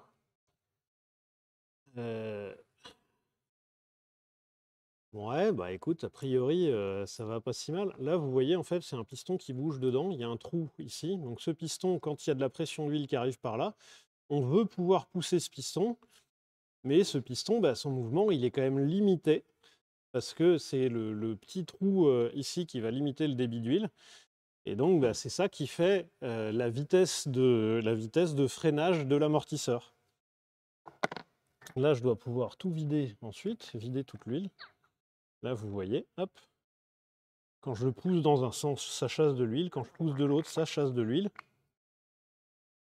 Et là, vous voyez à l'intérieur, vous avez mon basculeur. Alors, je vais me mettre comme ça. Vous avez mon basculeur qui passe d'un côté à l'autre. Et en fait, on a un piston ici. Donc, on a le fameux basculeur qui est là, sur cet axe-là. Le basculeur qui est là. Un piston qui descend, qui vient pousser de l'huile de l'autre côté. Mais on est restreint dans le passage entre chaque côté. Alors, on est restreint. Ça ne veut pas dire qu'on arrête le passage. Parce que si on arrête le passage, on verrouille l'amortisseur complètement. Là, on laisse passer de l'huile quand même. Mais en freinant plus ou moins l'huile, eh bien, on vient changer la capacité et la qualité de l'amortissement. Donc, en fonction du poids de la voiture et tout ça, eh bien, on peut adapter assez facilement la pièce à une voiture ou une autre en fonction du poids qu'il y a sur la route, de la puissance de la voiture, de l'utilisation, etc. Et bah, c'est... Ah, ça y est, en fait. Bah, là, il va falloir faire quoi pour pouvoir... Parce qu'on est Alors, obligé de garder la pièce juste pour le mouvement, en fait. Alors là, on est obligé de garder la pièce pour garder le fait que, en fait, c'est un triangle, c'est le triangle supérieur, ce truc-là. Donc, Tu peux le mettre dans l'autre sens qu'on voit? hop, celui-là, vous voyez, vous avez les 4 vis là, et une fois réassemblé, tac, ça compose mon triangle supérieur de ma suspension. Donc, je suis obligé de garder cette pièce-là. Par en dessous, je vais mettre ma pièce qui me permet d'avoir mon amortisseur télescopique. Là, je vais tenir tout mon bras qui tient ma roue, donc ce qu'on appelle le porte-moyeu, ou la fusée autrement, ou alors le pivot. Enfin, il y a plein de noms pour cette pièce-là, c'est assez marrant d'ailleurs. Et donc, je suis obligé de garder cette pièce-là. Il faut que je condamne la fonction amortisseur ici. Comment je fais pour condamner la fonction amortisseur? Eh ben, c'est tout con. Vous voyez, j'ai ma valve ici de suspension, j'enlève cette pièce-là, et là, cette pièce qui fait le joint entre mes deux chambres, je vais la couper pour être sûr que j'ai un passage libre entre les deux chambres. Ensuite, je remets de l'huile dedans, parce que la mécanique continue à bouger, mes pistons continuent à flotter dedans. Donc pour éviter que ça grippe et que ça rouille, eh bien du coup, je laisse de l'huile dedans, mais le passage entre les deux chambres est complètement libre. Donc ça fait que ma pièce, c'est juste un pivot, et puis avec de l'huile dedans, mais l'huile qui est dedans ne sert à rien. Enfin, sert juste à faire de l'anti-rouille. Et après, parallèlement à ça, je pose mon amortisseur télescopique cette fois-ci, et donc voilà, j'aurai encore mon amortisseur d'origine dessus. C'est-à-dire que si je veux être très hypocrite, je peux enlever l'amortisseur, le nouvel amortisseur, et dire si, j'ai un montage d'origine, j'aurai juste pas d'amortisseur. Mais sinon voilà le montage. Pour être très honnête, on s'attendait tous les deux à ce que ça soit compliqué, qu'il y ait des vis foirées, rouillées, etc. Ah, pour une fois que c'est pas rouillé. Écoutez, on est les premiers surpris. Alors je vais virer. Putain, l'odeur est terrible. Et en plus, j'en ai plein les mains. Et en plus quoi? J'en ai plein les mains. Ah oui. Mais j'ai de l'odeur plein les mains. Ah oui, il y a moyen que ça reste un peu, oui. Hier, j'ai pris du gasoil. Et aujourd'hui, c'est de l'huile d'amortisseur. Je suis un monde d'odeurs en ce moment. Et voilà. Alors donc, il y aura une vaisselle là de l'espace. Il y a, je ne sais pas combien de temps il y a de nettoyage, mais je pense qu'il y a au moins 2 bonnes heures de nettoyage pour nettoyer toutes les vis ici, puisque les vis sont grasses et rouillées. Donc il faut enlever la rouille, remettre de la graisse sur les vis pour éviter qu'il y ait une interaction entre l'oxygène qui est dans l'air et la vis. Et en plus de ça, on remplace la visserie d'origine. Sachant qu'elle n'était pas fournie dans le kit. Sachant qu'elle n'est pas fournie dans le kit. Ça, c'est toujours plaisant. L'amortisseur, du coup, on va le nettoyer à fond. Les bras, on va les nettoyer. On va inspecter Tiens, sur le retour, et on voit encore l'amortisseur. Ouais. Ouais. On va inspecter ces parties-là, vite fait. Il y a des petites bagues. Voilà. Il y a des petites bagues ici qui sont là en intercalaire pour éviter que le bras ici, quand il pivote, ne vienne frotter sur cette pièce-là. Ces bagues-là, on va mesurer leur épaisseur pour voir si il ne faut pas les remplacer, pour voir si on n'est pas en limite d'usure. Alors normalement, ça ne s'use pas trop, hein, ces trucs-là. Donc il y a ça en nettoyage. On inspecte que tout fonctionne correctement. Par exemple, que je n'ai pas un piston qui vienne me bloquer la course ou un truc comme ça. Et puis ensuite, sur la voiture, on profite de ce montage, du montage de l'amortisseur pour vérifier tous les points de graissage, les trucs comme ça. Ça veut dire que là, l'huile qui est dedans, elle est à vie, quoi. Ouais. Une fois que ça a monté. Alors, elle est à vie du 1er juin qui va lâcher. Ouais. Tu peux remontrer sur la voiture, d'ailleurs, commencer à la fin, parce qu'il y en a qui nous ont rejoints au milieu, comme ça, ils vont pouvoir voir le... Ah, commencer à la fin, à la fin, en fait. Parce que certains disent, mais il n'y a plus d'amortisseur. Je prends la 1 ou la 2 La 2. La 2. Monsieur a choisi la 2. Monsieur aura la 2. Prenons la 2. Hop. Tac. Petite lampe. Je vais la prendre de l'autre côté. Elle est là. Hop. La pièce était dans le même état, hein, donc après un bon lavage, ça revient. Là, vous voyez, donc ça, c'est l'amortisseur qu'on a démonté, nettoyé, regraissé, tout ça, visserie neuve partout. Il a quand même une autre tronche. Lui, cet amortisseur, il n'est pas vide. Il y a toujours les pistons. Donc là, les fameux pistons, on les voit derrière. Là, il y a le bras de suspension. Donc ça fait que quand il y a le parcours de la roue ici, donc là, il y a toute la roue avec l'étrier de frein. Tiens, est-ce que tu peux te décaler pour que je vois le plan? Ouais. Yes, comme ça. Donc là, vous avez la roue qui est fixée là-dessus. Quand la roue monte et descend, il y a ce bras qui monte et qui descend. Et du coup, on a les pistons qui bougent. Sauf que là, le valving, donc la valve qui gère le freinage de la compression et de la détente, elle est retirée. Donc là, cet amortisseur, il ne sert que de pivot. Là, l'amortisseur, le nouveau, donc ça, amortisseur télescopique. Un amortisseur, c'est toujours une liaison entre une partie fixe, entre guillemets, donc le châssis. Ça, c'est ma liaison avec le châssis, ici. Et une partie mobile. Hop. Et là, vous voyez ma liaison avec la partie mobile. C'est peut-être très zoomé, là. Là, ma liaison avec la partie mobile, eh bien, je suis pris sur le bras de suspension inférieur. Donc, ce qui change par rapport à l'origine, c'est que d'origine, on est sur le bras supérieur. Là, on est sur le bras inférieur, ça ne change rien. C'est deux pièces qui bougent pendant que la suspension travaille. Et en plus de ça, on récupère un réglage en compression et détente. Donc là, on a une petite molette pour rendre l'amortisseur plus dur ou plus mou. Par défaut d'expérience sur ces montages-là, on les met toujours au plus mou. Et puis, voilà. Ah, la voiture, elle pourra repartir normalement. Et ensuite, normalement, la voiture pourra repartir. Non, parce qu'on aime bien les revoir, mais au bout d'un moment, ça va, quoi. On aime bien les revoir, mais on aime bien les voir partir aussi. De temps en temps, on aime bien changer d'horizon.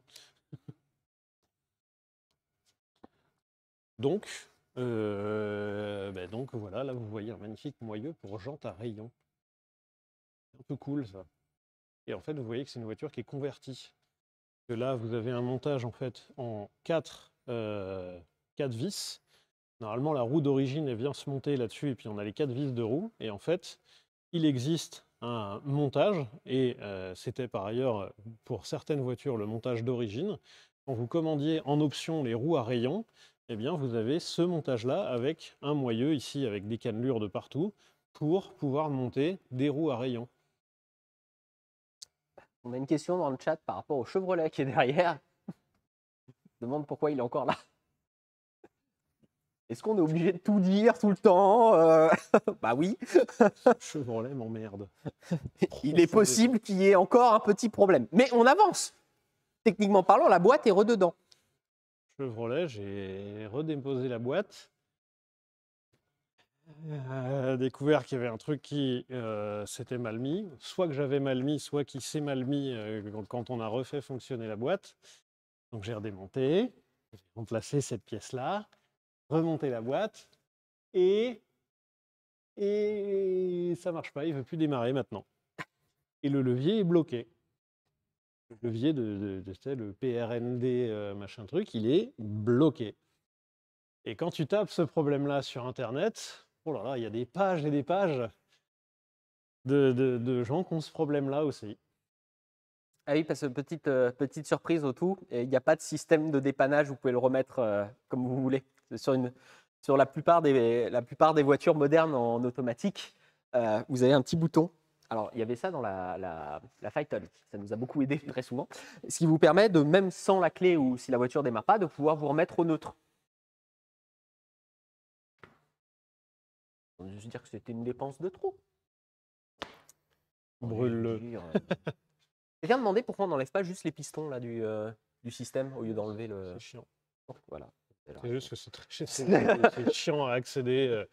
La réponse est toute C'est bête. chiant de l'extraire et c'est surtout, comme c'est là depuis 60 ans, tu as un risque quand tu vas, parce qu'il faut le monter dans la presse, il faut le chasser à la presse et tu as un risque, comme c'est une presse hydraulique, c'est costaud. Par exemple, la nôtre, elle fait 30 tonnes de capacité.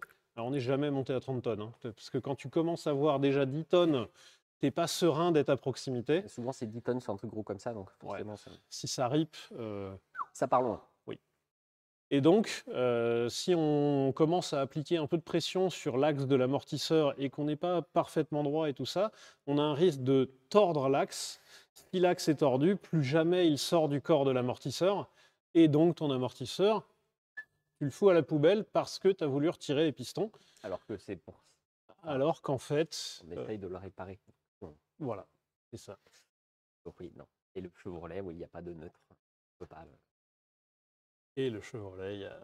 Si vous êtes dépanneur et qu'un jour vous tombez là-dessus sur l'autoroute, bah, sachez que vous avez intérêt à pouvoir mettre en neutre. Quoi. Alors a priori, le blocage, enfin là, moi j'ai bien vu, le blocage c'est au niveau du levier. C'est pas la boîte qui bloque, parce que la boîte à la main, je peux choisir. Oui, alors quand tu es au milieu de l'autoroute, tu n'as pas envie d'aller dessous. Oui. Alors, il y a certaines voitures récentes hybrides maintenant qui ont ça. Ou quand vous voulez passer en neutre pour pouvoir dépanner votre voiture, il faut aller avec un pied de biche dans la baie moteur pour enlever le sélecteur et le passer au neutre. C'est pas une bonne idée. Alors sur celui-là, sur le Chevrolet qu'on a, ils te disent qu'il faut enlever un panneau de la garniture de la console. Ensuite, il faut déclipser le câble du levier et ensuite, il faut tirer sur le câble du levier. Parce que c'est le levier qui bloque la plupart du temps. Non, mais à un moment, il va repartir. Non. On va tout changer. Est-ce que je vais remettre de l'huile dans l'amortisseur pour éviter les frictions? Oui, effectivement, il y a un risque de fuite aux joints. Les joints, on les remplace. Et puis, c'est juste qu'il y a un moment, si ça se met à fuir au niveau de l'amortisseur, il faudra remplacer le joint et remettre de l'huile, mais c'est pas dramatique. Tu vas pas perdre là où, actuellement, avec son ancien montage d'amortisseur, si tu avais une fuite au niveau des amortisseurs, tu perdais en qualité d'amortissement. Là, si tu as une fuite, c'est juste que tu as du gras sur le châssis. On conserve la voiture. N'utilisez pas cet argument en contrôle technique, ça ne marche pas. Bon, on est bon? Écoute, ça s'est bien passé. Après, c'est pas toujours une mauvaise chose que ça soit rapide. Le nombre de fois où on est resté bloqué sur des trucs à la con. Oui. Quand est-ce qu'on se revoit? On se revoit vendredi. On se revoit donc vendredi, là, 16, 19h. Twitch, la Fabrique Auto. On ne sait pas encore exactement. Ça c'est le scooter, les gens. Alors, le scooter, il faut regarder si c'est moi qui n'arrivais pas à l'utiliser ou s'il a vraiment un problème. S'il a un problème d'embrayage, comme le chat nous a proposé, on fera avec plaisir le Scolix. Ludix. Ludix. Toute ma jeunesse, ça avait Ludix. À tout le monde. Dans le chat, tout le monde était Ludix, oh putain, j'en ai. Je comprends pas. Jamais eu. Ah ouais? Mais non, moi je connaissais seulement le Peugeot. Alors j'en ai pas eu moi, mais j'avais. Peugeot, c'est Ludix. Alors, il y a eu le Speed Fight aussi. Et il était tout bleu, genre sport, un peu tuning années 2000. Il était Il y a eu compliqué. le Speed Fight. Merci à Judav12. Je suis désolé si la personne de qui je parle se reconnaît. Un peu kéké. Le scout, pas lui. Le scout était un peu kéké. Ah non, ouais, Il était bleu et tout était en anodisé bleu dessus. Ah ouais, il était. Ouah, faut dire que moi, j'ai grandi à la campagne. J'ai grandi à la campagne. Alors, le parking du collège, Ouais. c'était l'expo tous les jours. Tous les jours, c'était. Là, on s'est mis d'accord avec le chat. Maintenant, c'est Ami ou Fiat. Enfin, Fiat Topolino. Topolino. Fiat Pour Topolino. ceux qui vraiment. C'est la même dessous. C'est vraiment la même voiture. C'est juste l'habillage qui change. Mais la Topolino est La un peu cool. Topolino, elle est un petit peu mimi quand même. Hein. C'est vrai qu'elle est un peu cool. Donc, Ou poterie. Non, vendredi. Le poterie, ça sera peut-être un lundi. On va voir. Vous en faites pas. Il lundi, arrive. poterie, ça arrive. Lundi en poterie. plus. Voilà, ça sera le lundi poterie. Ça sera très bien. Mais si le scout a un problème, effectivement, on va faire ça. Pour moi, j'ai accéléré à fond. Hein. Vraiment, vous m'avez tous dit, il faut accélérer à fond. C'est pour ça, le temps que ça s'engage et que ça parte, j'étais à fond. Et il freine pas. Donc, en plus, ce qui était très bien, qu'il accélère pas. Oui, effectivement. Mais On attend une pièce pour que vous êtes à une pièce de revoir la 206 de piste à 800 balles. Une pièce. Et après, à partir du moment où il y a 7 pièces qui arrivent, ça va dérouler de manière plus régulière. Ça devrait dérouler de Voilà. manière plus régulière. voilà, il y a une surprise après. Mais normalement, avec cette pièce, c'est bon. Qu'en est-il du vaisseau amiral? Le vaisseau amiral, depuis son, Non, alors je ne vais pas dire remplacement du Oui. joint de cache-culbuteur, mais depuis son patage-jointage de cache-culbuteur, ne fuit plus d'huile. Pour l'instant. Pour l'instant, j'ai fait. Donc, on avait fait la révision à 440 000 km. Je suis actuellement à 443 500 km. J'ai beaucoup roulé en ce moment. Et du coup, tout va bien sur le brave vaisseau amiral. Tout va bien. Donc, Vous le reverrez pas tout il de suite. freine. Il roule, il freine. Et puis. Oh, ben, on va faire de piste d'abord. Effectivement, on a notre 206 Malalego qui doit revenir. Et la Tatra, une voiture à la fois, vous en faites pas, elle est là. Regardez. Elle est la là, voit juste elle est là. là. Attendez. Hop, je décale le doigt. Juste là. Je parle pas de ça, c'est de ça. Voilà. Plus haut. Elle est toujours là. Elle n'est pas 800 balles. Elle n'a pas coûté 800 balles. Et Techniquement parlant, il y a plus de 800 balles de matériaux au recyclage. non, Elle pèse combien? elle fait 1,8 tonne, si je suis honnête. Si je suis selon Tatra, c'est 1,5 tonne, dont 1 tonne sur l'essieu arrière et 880 kg sur l'essieu Je avant. ne sais pas combien ça coûte les métaux en scrap. Aujourd'hui, l'acier en vrac, parce que ça c'est clairement de l'acier en vrac, si jamais toute la voiture était en acier, non trié, tu es à 150 € la tonne en acier. On a débarrassé notre ferraille il n'y a pas longtemps. Il y a un problème parce qu'on a acheté de l'acier neuf. Oui. Et on a débarrassé notre ferraille en scrap. Les gens qui vendent de l'acier neuf nous disent l'acier coûte de plus en plus cher. Et les gens qui revendent la ferraille après nous disent on nous la rachète de moins en moins cher.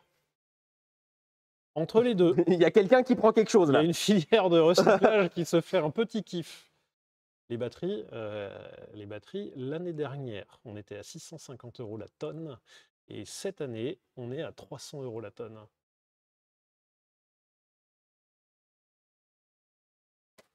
Bah ouais.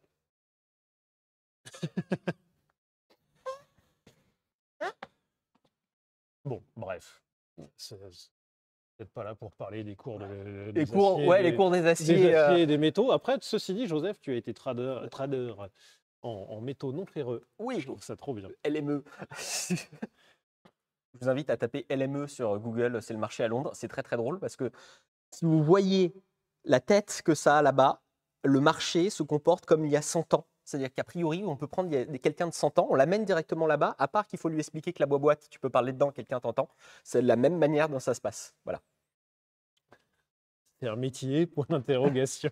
Alors, techniquement parlant, j'étais broker. Pour le coup, je n'étais pas trader à ce moment-là, là-bas. Broker, c'est-à-dire casseur?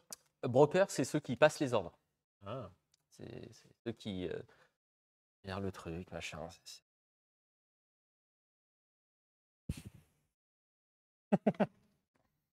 Tu t'amuses un peu plus ici? Oui. Ah, Bah, bon. sinon, je serais resté, mais là, vraiment, Alors, on nous signale qu'il y a 100 ans, le téléphone existait déjà. alors 200 ans. Le marché n'a pas changé depuis. On m'a dit c'est juste le téléphone et ça m'a fait marrer. Il y a 100 ans, oui. C'était pas le télégraphe? Pas exactement pareil. Parce qu'il faut lui expliquer qu'il n'y a plus besoin de quelqu'un qui traduit les bip bip. Ouais, 100 ans, c'était 1925. 1925, le téléphone, ça me paraît. Le chat, vous êtes sûr de cette info? Dans 1925, pour moi, on est en bip bip bip bip. Parce que le Titanic, quand il a coulé, c'était des bip bip. Oui, mais il a coulé en 19, un truc comme ça. Bah, tu me diras qu'en 6 ans, c'est vrai que en 6 ans, on est passé d'un chat GPT qui est capable de te faire. Téléphone 1876 par Graham Bell. Alors, il y a l'invention Oui. et il y a la démocratisation. En 1912. 1912, le Titanic, pardon. En 12, le Titanic. Ah oui, donc oui, non, ils ont. Ah, je sais pas. C'est juste, il n'y avait peut-être pas les smartphones, quoi. Il n'y avait pas Tinder sur le Titanic, non? Allô, je coule. Pour briser la glace. Oh, ouais, pas mal. 1900. Hein? Ouais, mais le téléphone, c'était peut-être pas encore commun. Je ne sais pas. Et puis après, c'est surtout, je ne sais pas si c'est un très bon exemple, le Titanic, parce que le Titanic, il n'y a pas de câble de téléphone. Oui, mais Oui, mais c'est plus facile de mettre un câble sur Terre que sous l'océan et de connecter tous les bateaux. Oui, c'est vrai. Il y a une vidéo de Monsieur Bidouille. Elle est sur incroyable. Les câbles transatlantiques. Elle est incroyable, cette vidéo. Cette vidéo, elle est trop bien, cette vidéo-là. Donc, Monsieur Bidouille, parfait pour dormir. Mais je l'ai re-regardée, je sais pas combien. Je voulais absolument la finir. Mais elle est trop bien en plus. Ah oui, mais je pense que cette vidéo, je lui ai fait une chier de vue.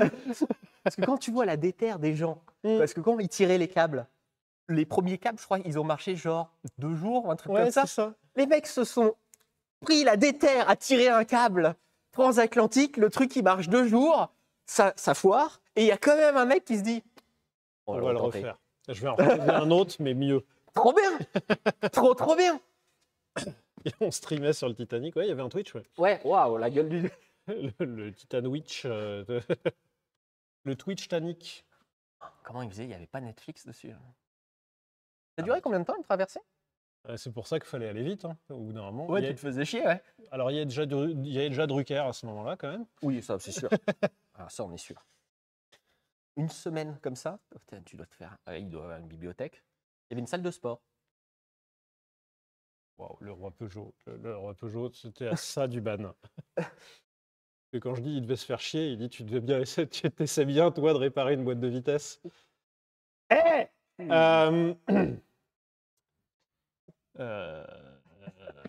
Oh. Les pierres. Bah, merci à tous de nous avoir suivis. Merci on se retrouve vendredi pour un live, peut-être sur le scooter. Pour un live à la fabrique. Beaucoup à Début. 24-32 pour tes abonnements. Je vous souhaite une excellente fin de semaine. Et on se retrouve vendredi 19h sur Twitch. 19h sur Twitch. Le mot de la fin sera boulon.